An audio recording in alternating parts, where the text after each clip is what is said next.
नमस्कार। आज तपाईहरुलाई मैले हाइपरफन्ड ग्लोबलको रिवार्डलाई ओकेएक्समा कसरी ट्रान्सफर गर्ने, यानि कसरी विथड्र गर्ने र कसरी डिपोजिट गर्ने भनेर तपाईहरुलाई सम्पूर्ण जानकारी दिनको लागि गइरहेको छु। यो भिडियोलाई अन्तिमसम्म हेरेर साथ दिनुहोला। गइरहेको छु। सर्वप्रथम तपाईले आफ्नो हाइपरफन्डको कुन चाहिँ अकाउन्टबाट तपाईले कुन चाहिँ आइडीबाट निकाल्न लाग्नुभएको त्यो आइडी तपाईले लगइन गरेर लगइन गर्नुपर्ने हुन्छ। लगइन गरिसकेपछि यो खालको इन्टरफेस ओपन हुन्छ। यो खालको इन्टरफेस ओपन भइसकेपछि तपाईले आफ्नो होममा नगइकन अकाउन्टमा जानुपर्ने हुन्छ। अकाउन्ट सेक्सनमा गइसकेपछि यसरी यो खालको इन्टरफेसहरु देख्न सक्नुहुन्छ। सबैभन्दा माथि ट्रान्सफर, एक्सचेन्ज, विथड्र र भनेर चाहिँ तपाईको देख्न सक्नुहुन्छ। यसरी देखिसकेपछि सर्वप्रथम तपाईले के गर्नुपर्ने हुन्छ भने तपाईको आफ्नो रिवार्डलाई चाहिँ तपाईले फाइनान्शियलमा लग्नुपर्ने हुन्छ। कसरी फाइनान्शियलमा कसरी लग्ने त भन्दाखेरि तपाईले यहाँनिर रिवार्डमा अहिले 38.28 एचयु देख्नुहुन्छ र फाइनान्शियलमा 14.37 एचयु देख्न सक्नुभएको छ। भने अब तपाईले यो रिवार्ड्सबाट फाइनान्शियलमा कसरी लाने त भन्दा सर्वप्रथम माथि रहेको यो ट्रान्सफर आइकनमा तपाईले क्लिक गर्नुपर्ने हुन्छ। तपाईले क्लिक गरिसक्नु भइसकेपछि यसरी ट्रान्सफर टु अदर अकाउन्ट भनेर देखाएको हुन्छ र अदर युजर भनेर देखाएको हुन्छ। हामीले अहिले ट्रान्सफर टु अदर अकाउन्ट भनेर क्लिक गरिसकेपछि यहाँनिर रिवार्ड ट्रान्सफरको लागि फाइनान्शियलमा लग्ने भनेर देखाएको छ। यसरी देखाइसकेपछि तपाईले यहाँनिर कति एचयु चाहिँ तपाईले सबै एचयु ट्रान्सफर गर्ने हो भने तपाईले अल गर्न सक्नुहुन्छ भने हैन तपाईले के अरे टाइप गरेर गर्न सक्नुहुन्छ। यसमा मैले अब कति गर्छु भन्दाखेरि मसँग 38.28 छ। मसँग टोटलमा 50 एचयु मात्रै म विथड्र गर्न चाहन्छु। त्यो कारणले गर्दाखेरि मेरो अलरेडी नै 14.37 एचयु चाहिँ त्यहाँ रहेको छ। अब यसमा मैले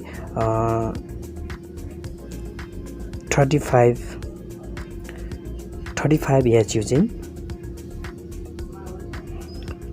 36 एचयु चाहिँ म यसमा ट्रान्सफर गर्न चाहन्छु। 36 यसरी कन्फर्म ट्रान्सफर गरिदिनु होला र कन्फर्म ट्रान्सफर गरिसकेपछि तपाईले आफ्नो ट्रान्जेक्सन पिन कोड राख्नुपर्ने हुन्छ। ट्रान्जेक्सन पिन कोड यसरी टाइप गर्नु होला। ट्रान्जेक्सन पिन कोड राखिसकेपछि ट्रान्सफर रेकर्ड भनेर देखाएको हुन्छ। ट्रान्सफर सक्सेसफुल भन्छ। फेरि यसरी तपाईले ब्याक गर्नु होला। ब्याक गरिसकेपछि अब तपाईले फाइनान्शियलमा देख्नुहुन्छ 15.37 एचयु आइसकेको छ। अब यसलाई तपाईले एक्सचेन्ज गर्नुपर्ने हुन्छ। तपाईले पहिले ट्रान्सफर गर्नुभयो, त्यसपछि यसलाई एक्सचेन्ज गर्नुपर्ने हुन्छ। एक्सचेन्ज गर्नको लागि तपाईले एक्सचेन्ज बटनमा तपाईले यसरी क्लिक गरिदिनु होला।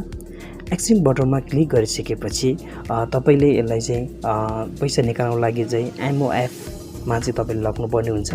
एमओएफ मा लग्नको लागि यानी फाइनान्शियलबाट एमओएफ मा यसरी जुन एक्सचेन्ज गर्नको लागि देखाएको छ यसमा तपाईले अल गरिदिनु होला। अल गरिसकेपछि तपाईले फेरि यसमा पनि ट्रान्जेक्सन पिन कोड हाल्नुपर्ने हुन्छ। तपाईले यसरी यहाँ ट्रान्जेक्सन पिन हाल्नुपर्ने हुन्छ। तपाईले आफ्नो ट्रान्जेक्सन पिन हाल्नु।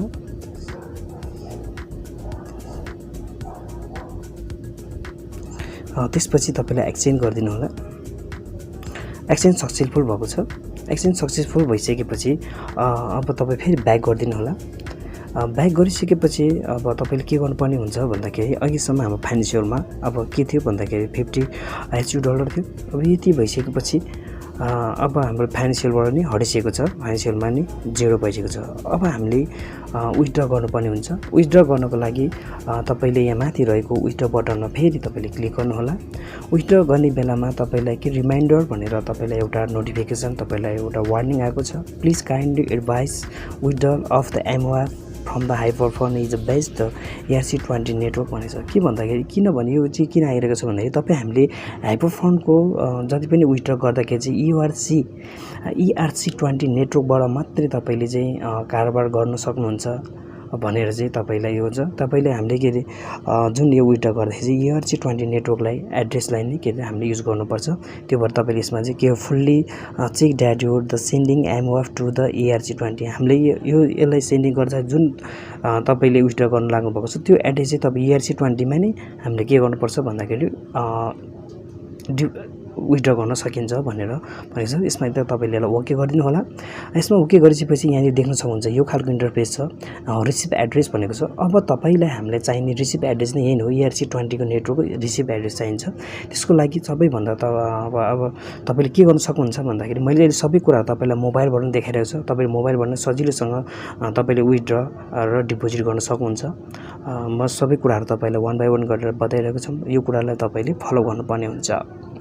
भने अब रिसिभ एड्रेस लिनको लागि तपाईले सर्वप्रथम के गर्नुपर्ने हुन्छ त भन्दाखेरि तपाईले ब्याक जानुपर्ने हुन्छ। ब्याक गइसकेपछि तपाईले आफ्नो मोबाइलमा चाहिँ तपाईले ओकेएक्स भन्ने चाहिँ तपाईले डाउनलोड गर्नुपर्ने ओकेएक्स एप्स चाहिँ तपाईले ओकेएक्स एप्स यसरी डाउनलोड गर्नुपर्ने। अब तपाईले ओकेएक्स मा जानुपर्ने हुन्छ।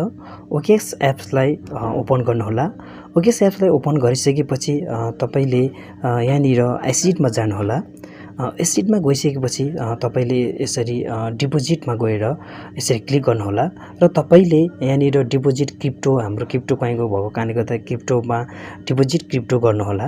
यसमा तपाईले MOF भनेर यसरी MOF भनेर सर्च गर्नु होला। MOF भनेर सर्च गरिसकेपछि यसरी MOF इथेरियम को नेटवर्क यसरी ओपन हुन्छ। ओपन भइसकेपछि यहाँनिर तपाईले MOF को इथेरियम को चाहिँ तपाईले यहाँ डिपोजिट एड्रेसलाई चाहिँ कपी गर्नुपर्ने हुन्छ। यहाँनिर कपी एड्रेस भनेर यसरी कपी गर्नु होला। तपाईले सिलेक्ट गरेर हैन कि यहाँनिर कपी एड्रेस भनेरमा क्लिक गर्नु होला। तब यसो भएपछि पुरा टोटली सबै कपी हुन्छ। कपी भइसकेपछि अब तपाईले हाइपरफन्ड ग्लोबलको उसमा लगेर तपाईले यहाँनिर हाइपरफन्ड ग्लोबलको रिसिभ एड्रेस भन्ने ठाउँमा यहाँनिर लगेर तपाईले यसरी पेस्ट गरिदिनु होला। यसरी पेस्ट गरिसकेपछि तपाईले यसरी यसलाई हेर्न सक्नुहुन्छ।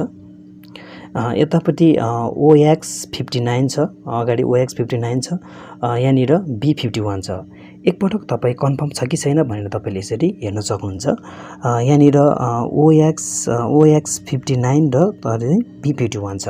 हाम्रो एड्रेस सही छ कि छैन भनेर एकपल्ट तपाईले रिचेक पनि गर्नु होला। यसरी चेक गरिसकेपछि तपाई कन्फर्म भइसकेपछि अब तपाईले यहाँनिर विथड्र गर्न लाग्नु भएको सबै अमाउन्टलाई अल गरिदिनु होला। अल गर्दाखेरि अहिले हाम्रो 69.47 चाहिँ हाम्रो चाहिँ यति याजु चाहिँ हामीले के गर्न सकिन्छ भन्दाखेरि हामीले निकाल्न सक्ने भनेर चाहिँ आएको छ। भने यसमा फी चाहिँ तपाईको अहिले टन्नै फी लागेको रहेछ। मेरो फी चाहिँ एकदम हाई छ अहिले, तर पनि मैले विथड्र गर्दिन लागेको छु। यो एउटा भिडियो बनाउनुको भन्ने कारण भएको कारणले गर्दाखेरि मसँग फेरि अरु बेला भिडियो बनाउन टाइम नहुने भएको कारणले गर्दाखेरि यहाँनिर अब तपाईले ट्रान्जेक्सन पिन हान्दिनु होला।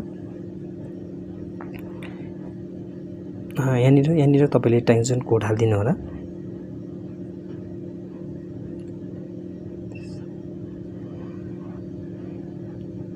त्यसपछि यहाँ गेट इमेल भेरिफिकेसन कोड भनेको हुन्छ। गेट इमेल भेरिफिकेसन कोड भनिसकेपछि अब तपाईले आफ्नो जीमेलमा चाहिँ भेरिफिकेसन कोड आएको हुन्छ। भेरिफिकेसन कोड आइसकेको छ। आइसकेपछि आफ्नो जीमेलमा यसरी ओपन गर्नु होला।